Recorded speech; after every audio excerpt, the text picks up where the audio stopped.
Hello friends, ಎಲ್ಲರೂ ಹೇಗಿದ್ದೀರಾ? ಇವತ್ತು ಈ ಹುಳ ನೋಡ್ತಾ ಇದ್ದೀರಲ್ವಾ, ಇದು ನಿಂಬೆ ಗಿಡದಲ್ಲಿ ಈ ಥರ ಹುಳ ಸೇರ್ಕೊಂಡ್ಬಿಡುತ್ತೆ. 1-2 ಸೇರಿಕೊಂಡ್ರೆ ಇಡೀ ಗಿಡ ಫುಲ್ಲು ನಾಶ ಮಾಡಿಬಿಡುತ್ತೆ.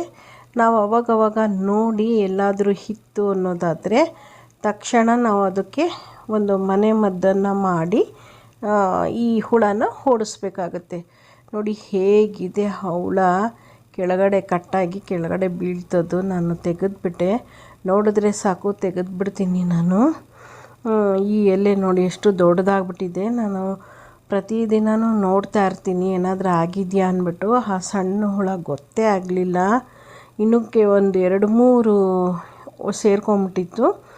ನಾನು ಒಂದು 2 ಡೇಸ್ ಬ್ಯಾಕ್ ಹೊಡೆದಿದ್ದೆ. ಆಮೇಲೆ ನೋಡಿದ್ರೆ ಹುಳ ಆಗಿಬಿಟ್ಟಿದೆ. ಆದರೆ ಯಾಕಂದರೆ ಇವಾಗ ಮಳೆ ಇರುತ್ತಲ್ಲ, ಒಂದು ಸ್ವಲ್ಪ ಬಿಸಿಲು ಮಳೆ ಇರೋದ್ರಿಂದ ಈ ಥರ ಮಳೆಗಾಲದಲ್ಲಿ ಹುಳಗಳು ಹೆಚ್ಚಾಗೇ ಆಗುತ್ತೆ ಗಿಡದಲ್ಲಿ. ನಾವು ಎಷ್ಟೇ ಚೆನ್ನಾಗಿ ನೋಡಿಕೊಂಡ್ರೂ ಹುಳ ಆಗೋದಂತೂ ಬಿಡಲ್ಲ. ಇದು ನೋಡಿ, ನಾನು ಮನೆಯಲ್ಲೇ ಮಾಡಿರೋವಂಥ ಒಂದು ಲಿಕ್ವಿಡ್. ಇದನ್ನು ಹಿಂದೆ ಕೆಲವೊಂದು ವಿಡಿಯೋದಲ್ಲಿ ತೋರಿಸಿದ್ದೀನಿ ನೋಡಿ. ನಾವು ಏನೂ ಇಲ್ಲ, ನಮ್ಮ ಗಿಡ ಹಾಳಾಗಲ್ಲ. ಇದು ಔಷಧಿ ಹಾಕಿದ್ರೆ ಹುಳ ಎಲ್ಲ ಸತ್ತೋಗುತ್ತೆ. ಎಲೆ ಅಂತೂ ಫ್ರೆಶ್ ಆಗಿರುತ್ತೆ ಹೊರತು ಎಲ್ಲೂ ಬಾಡ್ಕೊಳ್ಳಲ್ಲ ಸ್ನೇಹಿತರೆ. ಆವಾಗವಾಗ ಇದನ್ನು ನಾವು ಸಿಂಪಡಿಸ್ತಾ ಇರಬೇಕು. ನೋಡಿ, ಎಲ್ಲೆಲ್ಲೋ ಸಂದಿಲಾದರೂ ಈ ಹೊಡೆದ ತಕ್ಷಣವೇ ಅದು ಒಂಥರ ಇದಾಗಿ ಹೊರಗೆ ಬಂದುಬಿಡುತ್ತೆ, ಎಲ್ಲೇ ಅಡಗಿದ್ರೂ. ನೋಡಿ, ನಾನು ಹೊಡೆದೆ, ಒಂದು ಹುಳ ಕಾಣಿಸ್ತು, ಇನ್ನೆಲ್ಲೋ ಸಣ್ಣ ಹುಳ ಇದೆ. ಅದಕ್ಕೆ ನಾನು ಪಟನೇ 1-2-3 ಕಡೆ ಸಂದಿ ಪಂದಿಲಿ ಹೊಡೆದೆ ಸ್ನೇಹಿತರೆ. ಎಲ್ಲಿತ್ತೋ ಒಂದು 4-5 ಹುಳ ಅಂತೂ ಬಂದೇ ಬಿಡ್ತು. ಸಣ್ಣದು ಇನ್ನೂ. ಅದಕ್ಕೇ ನಾನು ಅದೊಂದು ಔಷಧಿ ಹೊಡೆದೆ ಸ್ನೇಹಿತರೆ. ಇದು ಅಷ್ಟೇ, ಇಲ್ಲಿ ಬೆಂಡೆದು ಮತ್ತು ಇದು ಲೆಮನ್ ಗ್ರಾಸ್ ಇದನ್ನು ನಾನು ಒಣಗಿಸ್ಕೊಳ್ತೀನಿ ಸ್ನೇಹಿತರೆ. ಒಣಗಿಸಿ ಚಾಗೆ ಹಾಕೋಬಹುದು. ಇದರಲ್ಲೇ ಒಣಗಿದ್ರೂ ಸರಿ, ಇಲ್ಲ ಹಸಿ ಎಲ್ಲಾದ್ರೂ ಚಹಾ ಮಾಡ್ಕೋಬೋದು. ಅದಕ್ಕೆ ನಾನು 1-2 ಕಟ್ ಮಾಡ್ಕೊಳ್ಳೋಣ ಅಂತ ಡೈಲಿ ಮನೇಲೇ ನಾವು ಪಾಟಲ್ಲಿ ಬೆಳೆಸಿದರೆ ಅವಾಗವಾಗ 2 ಎಲೆ ಕಟ್ ಮಾಡ್ಕೊಂಡು ಹೋಗ್ಬೋದು. ಹಾಗೆ ಬೆಂಡೆ ಬಿಟ್ಟಿದೆ, ನಮ್ಮ ಮಂಗ ಬಿಡ್ತಾ ಇಲ್ಲ, ಎಲ್ಲ ಕಟ್ ಮಾಡ್ಕೊಂಡು ತಿನ್ಬಿಟ್ಟು ಹೋಗ್ತಾನೆ.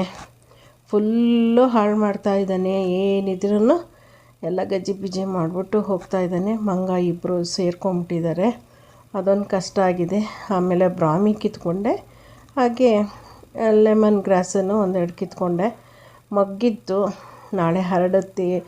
ನೀರೆಲ್ಲ ಹಾಕಿದ್ದೆ. ಒಂದು ಹಾಗಲಕಾಯಿ ನೋಡಿ, ಇದು ಯಾಕೋ ಸಣ್ಣದ್ರಲ್ಲೇ ಹಣ್ಣು ಆಗ್ತಾಯಿದೆ. ಏನೋ ಪ್ರಾಬ್ಲಮ್ ಆಯಿತೋ ಗೊತ್ತಿಲ್ಲ, ಸಣ್ಣದಾಗಿ ಬಿಡುತ್ತೆ, ಹಾಗೆ ಹಣ್ಣಾಗ್ತಾಯಿದೆ.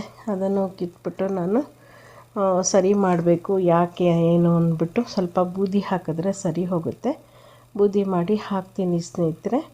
ನೋಡಿ, ಚೆನ್ನಾಗಿ ಬಂದಿದೆ. ಅಲ್ಲಲ್ಲಿ ಈ ಥರ ಎಲ್ಲ ಸಣ್ಣದಾಗಿದೆ. ಕಾಯಿ ಚೆನ್ನಾಗಿ ಕಚ್ಚಿದ್ರೆ ಸಂತೋಷ.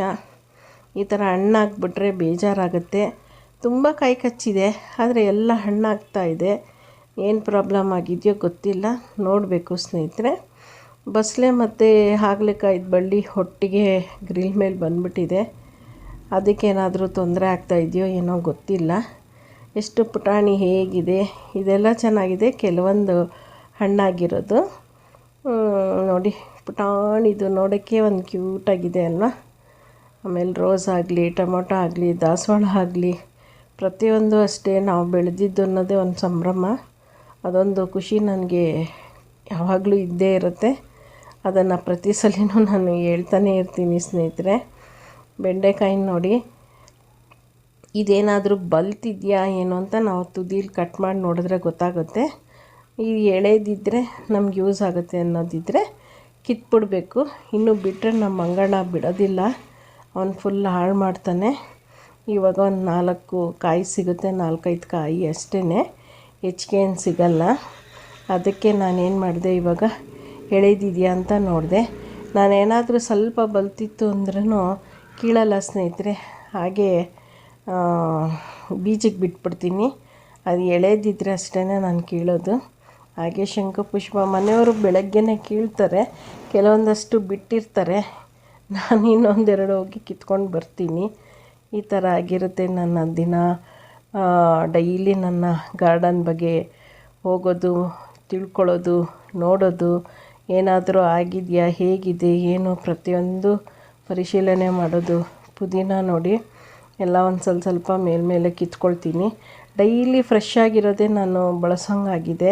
ಯಾಕಂದರೆ ಡೈಲಿ ಮೇಲೆ ಹೋಗ್ತಾ ಇರ್ತೀನಲ್ವ, ಮಾಡಿ ಮೇಲೆ ಹೋಗಿ ನನ್ನ ಗಿಡಗಳ್ನೆಲ್ಲ ನೋಡಿ ಯಾವುದು ಬೇಕು, ಏನು ನಾಳೆಗೆ ಏನಾದರೂ ಬೇಕಾ ಪುದೀನ ಇಲ್ಲ ಏನು ಬೇಕು ಎಲ್ಲ ನೋಡ್ಕೊಂಡು ನಾನು ತೊಗೊಂಡು ಬರ್ತೀನಿ. ಇದಾಗಿತ್ತು ಸ್ನೇಹಿತರೆ ನನ್ನ ಗಾರ್ಡನಿಂಗ್ ವಿಷಯ.